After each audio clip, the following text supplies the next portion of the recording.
ته د خپل مور په عزت باندې پوه شوې زما وروره د خپل مور قدر دې وساته زما خورې ځان سره فکر وکړئ چې هغه مور تا سره څومره تکلیف وباسي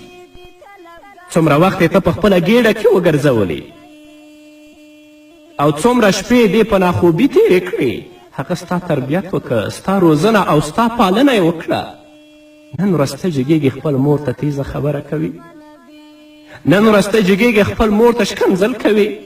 یا نن ورځ چې موږ په ځینې اوقاتو کې اورو ته اوچتېږي د خپل مور او پلار ډبوي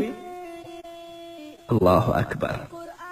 د داسې انسان نه به بدبخته انسان په دنیا کې بل نه وي چې هغه خپل مور ته بده خبره کوي هغه خپل پلار ته بده خبره کوي او د خپل مور و پلار رټي د داسې انسان نه بدبخته انسان د رسول الله وینا ده چې په دنیا کې بل څوک نشته او دا تجربې هم ثابته کړي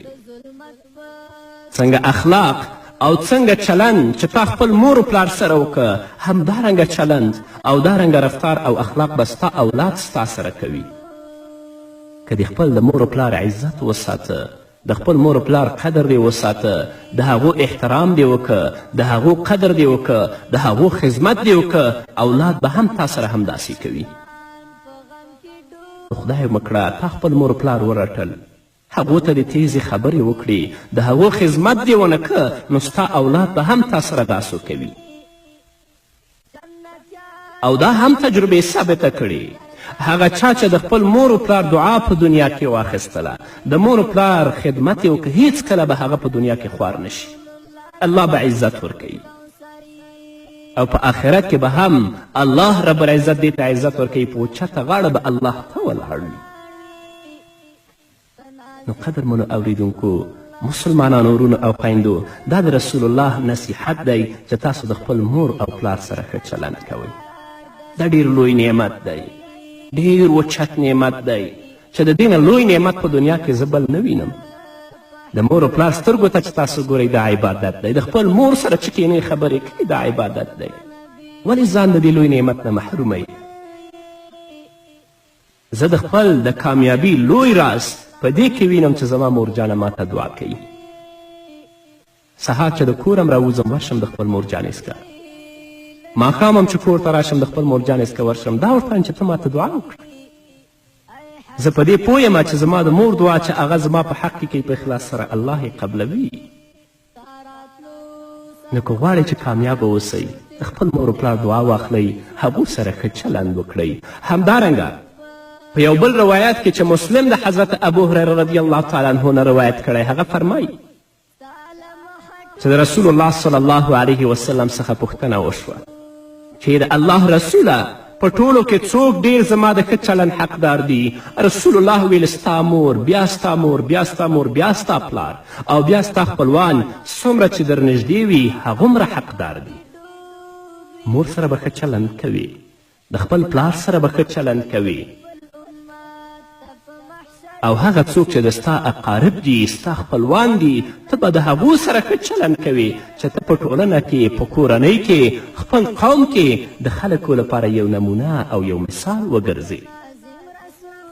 او که خدای مکړه پلار سره چلند خراب وي مور سره تیزې خبرې وي خپلوانو سره ښه اخلاق نه وي نو په ټوله ټولنه او کورنۍ کې به خلک تا ته د انتقاد ګوته نیسي چې دا هغه کس دی چې دا خپل مور رټي دا هغه کس دی چې په ټولنه کې ښایسته اخلاق نه لري نو چې خلک مور او پلار درنه ناراضه شول الله رب العزت به درنه ناراضه وي همدارنګه په یو بل حدیث کې چې مسلم د حضرت ابو هریره رضی الله تعالی عنه څخه روایت کړی فرمایي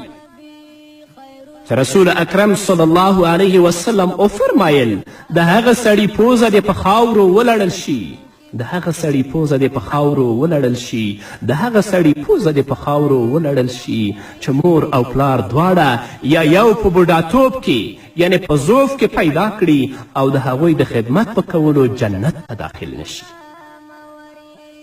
په دې کې شک نشته چې ستا مور و پلار ضعیف وي د ستا مور و پلار مور دې زړه شوي وي پلار هم زوړ شوی ته د هغو خدمت وکړې د دې خدمت په وسیله به الله تا جنت ته داخلوي په دې کې هېڅ شک مه کوئ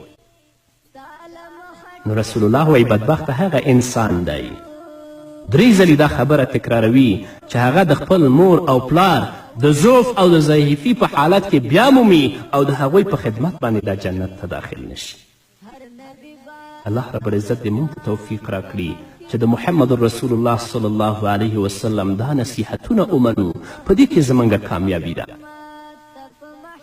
د خپل اولاد سره هم ښه چلند کوه، د خپل ښځې سره هم ښه چلند کوه، خپلو خپلوانو سره هم کوه، خو تر ټولو زیات د خپل مور و پلار سره کوه. په ټولنه کې موږ وینو ځینې داسې ورونه هم شته دی چې هغه د خپل ښځې خبرې ته د خپل مور په خبرې باندې ترجیح ورکوي، ښځه ساتي او د خپل مور و پلار رټي. نو داسې انسان به څنګه انسان وي قدرمنو اورېدونکو؟ هغه مور چې تا سره تکلیفونه وګالل، هغه مور چې تی تربیت کړې، هغه مور چې نیمه شپه پاڅېدله تا ته شودې درکړې، هغه مور چې تا سره زحمتونه وویستل، ته نن جګېږې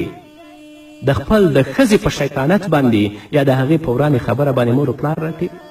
نه، د ښځې قدر هم وساته وروره، هغه سره هم ښه چلند وکړه او په خپل ښځې باندې د خپل مور و پلار هیڅکله مه خفه کوه.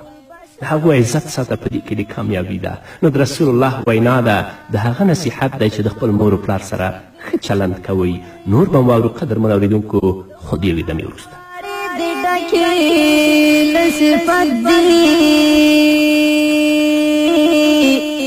ای حبیب در ربنا